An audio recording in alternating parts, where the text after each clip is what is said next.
今時英語参戦マスターしましょう。若者言葉じゃなくて普通の大人も使ってるんです。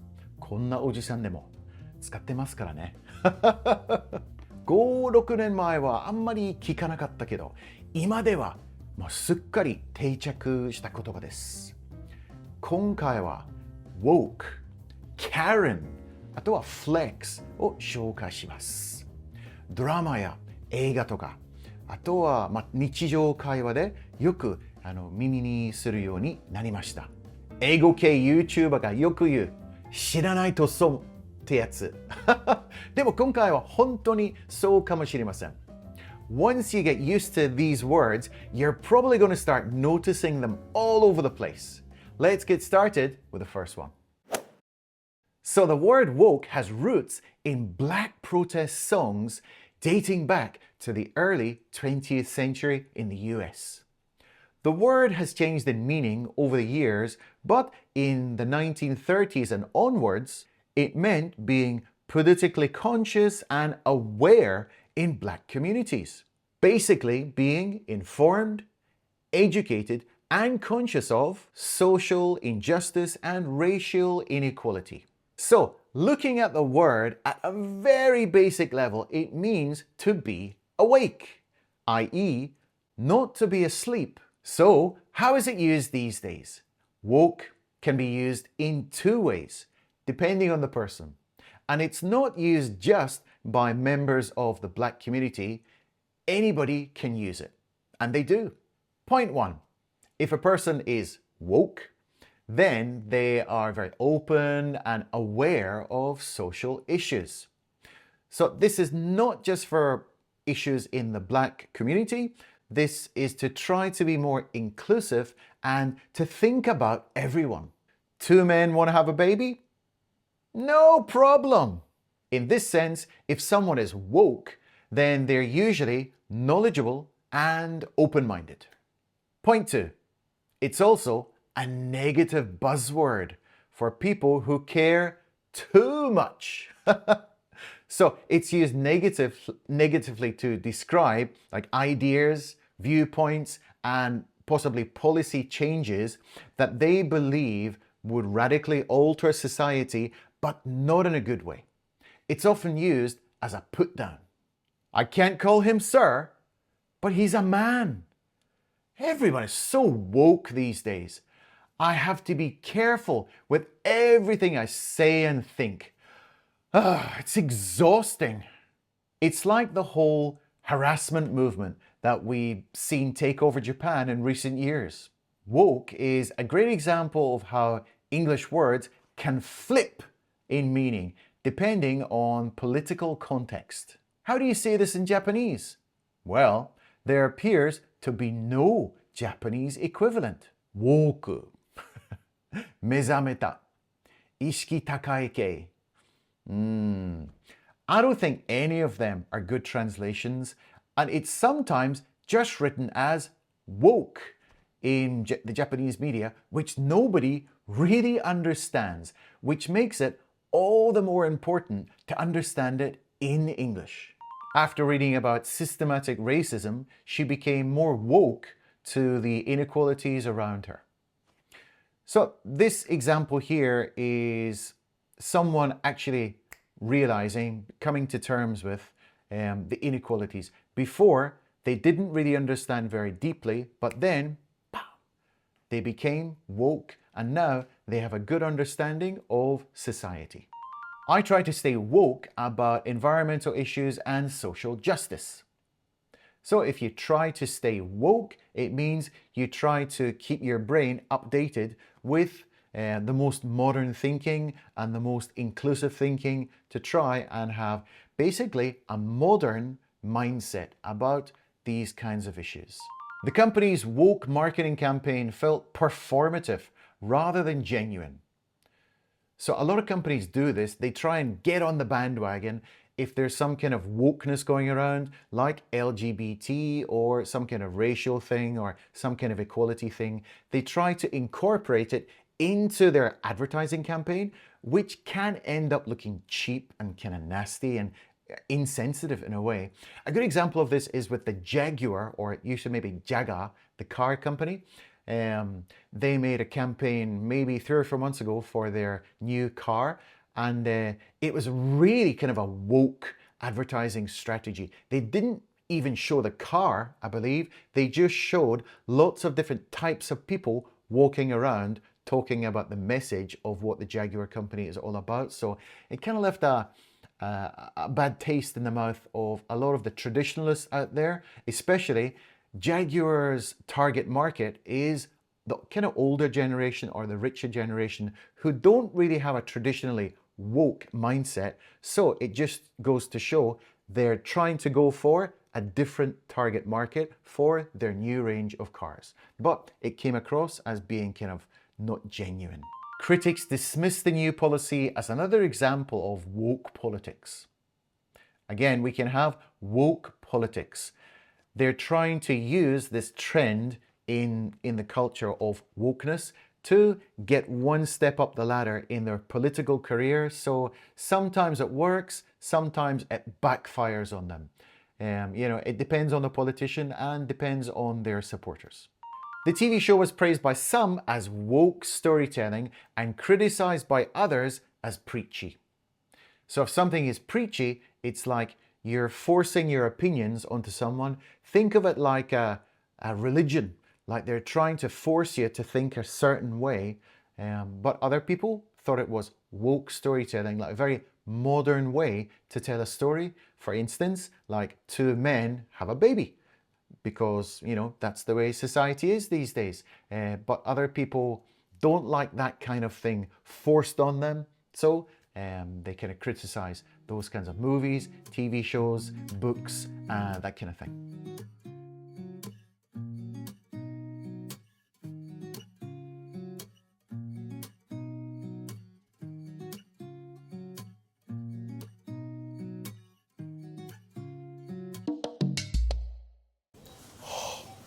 Irashaimase! Excuse me, mister. Oh, it's you again. No school today? We finished early. I've got a bone to pick with you. A bone to pick with me? Yes. Why do you still sell plastic bags? We charge for them to encourage people to bring their own shopping bags. Then, if you're so concerned about the environment, why do you still have free little plastic bags at the counter? The ones on the roll, they're for people to put their meat and fish in so that it doesn't spill in their bag. But you're giving your customers free plastic bags. Come on, this isn't very woke. Don't you care about the environment? Yes, well, I have fallen in love with this word over the past couple of years, I must admit, mainly because I love watching videos of Karens on social media. I love a good Karen video. So what is a Karen? The word Karen started off as an internet meme a few years ago, and unlike other memes, it has stayed with us. Here's what my Google image search came up with. There's even a haircut called the Karen cut. Karen is a negative word for a middle-class woman who acts like she deserves special treatment and makes too many demands. It usually describes white women who use their social status to get what they want. A Karen complains a lot, thinks she's always right, and demands to speak to the manager when things don't go her way. So why the name Karen? It was chosen because of its demographics. So the name Karen peaked in popularity in 1965 as the third most popular name for girls and was among the top 10 names during the 1950s and 1960s. This means that now most people named Karen are middle-aged. According to statistics, the Japanese equivalent name would be one of these: Kumiko, Yumiko, or Keiko. So in theory, if the same thing happened in Japan, we would say something like, "Oh, she's such a Keiko-san. She went full Karen on the cashier when her coupon wouldn't work." So you can imagine, to go full Karen, full power Karen, is you just go absolutely crazy, shouting and making a scene at the cashier. She went full Karen. Someone filmed a Karen yelling at teenagers for skateboarding in the park. So I've seen loads of videos online, this kind of thing. Like some kids are doing something and the Karen, she marches over and says, "You can't be skateboarding right here. I know my rights. This is my house. My husband is a doctor." That kind of thing. It's really quite amusing. Don't be a Karen about this. It's really not that big of a deal. So if you're saying don't be a Karen about it, or don't be such a Karen, it means calm down, stop complaining. It's not so important. Don't be such a Karen about it. My neighbor is such a Karen. She called the cops on kids playing music at 7 p.m. There you go. It's only 7 p.m., but she's really annoyed. She's getting really kind of pissed off because these young kids are playing music. It's a little bit too loud for her and she wants to complain. She has her rights and she's going to stick to them. What a Karen.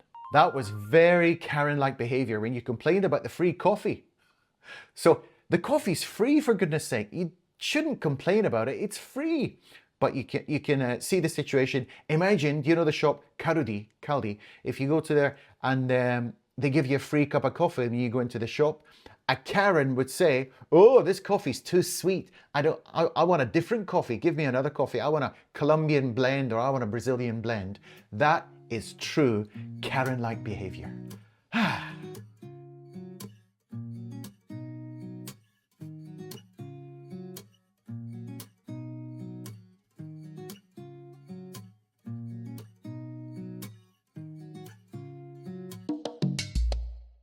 So then I asked the waitress to take it back to the kitchen and change it. And I said to her, "Are you trying to kill me? I've got a gluten allergy, you know." I was so angry. No rest for the wicked. Hello, this is Bradley speaking. How can I help you? I ordered some shoes, but I don't like them. I want a refund. Oh, and how long have you had them? 1 month. 1 month, madam. And have you been wearing them outside? Of course I have. They're shoes. What's the problem with them? I don't like the colour. I'm sorry, I'm unable to give you a refund for that reason. What? Who do you think you are? Let me speak to a manager. Okay, just a moment, please. Margaret, I've got a Karen on line 3. She wants to speak to the manager. Can I put her through? Thanks.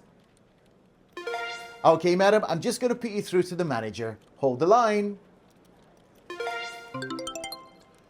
Oh, what a Karen she was. I've never met anybody so rude. The word flex means to flex your muscles. You know, to make them bigger or make them move. Bodybuilders flex their muscles all the time. They love showing them off. But it's also used metaphorically, meaning to flaunt your accomplishments, your skills, or your material possessions, to show your status.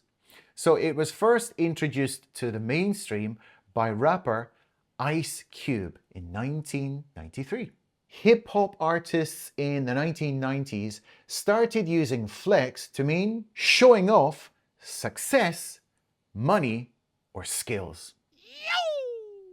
I'm sure you've seen those ridiculous necklaces they used to wear. That was the ultimate flex. Nowadays, the term flex has become a popular slang expression among Gen Z, carrying a feeling of authenticity and genuine achievement. So compared to before, it has become much more playful and casual. Let me flex just a little bit. Making homemade pasta from scratch, so I just had to flex on Instagram. So this looks like it would be a post on like an Instagram post of someone who's making pasta in their kitchen from scratch. They're having a little bit of a flex. It's just a very light, it's a very playful, it's kind of a jokey way of saying, look at me, aren't I cool? But, you know, it's kind of a bit of fun.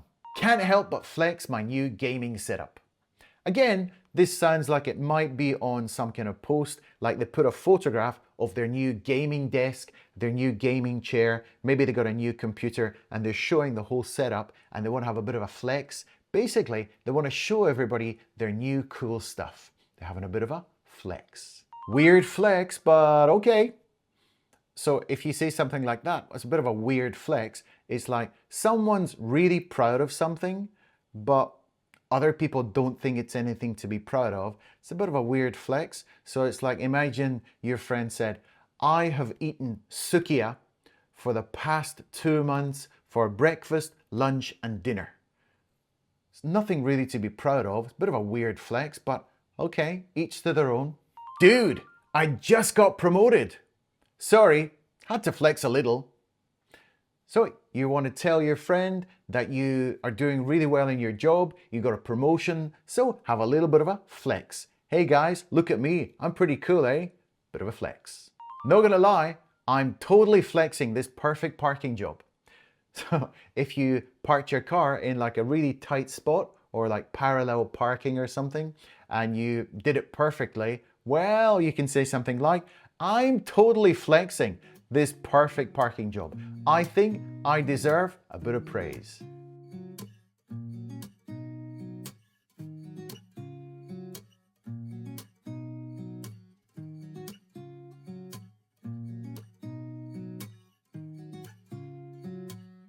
It's homework time. Now, if you haven't already subscribed to the channel, please consider doing so. And if you found this video to be useful, remember to leave a thumbs up. It really helps me out. Even those little things, they really help out the channel. So today's homework is very simple. I'm going to give you a question and I want you just to answer it with your own personal situation, okay? The question is this: when was the last time you had a bit of a flex? So for me, I took some photographs of my garden after I had been working really hard in my garden, and I sent them to my brother, and then he sent me photographs of his garden because he was also working hard in his garden. So we had a bit of a flex off online. Who had the best garden, I wonder? So put your answers down in the comments and I'll get back to you as soon as I have some free time. Good luck.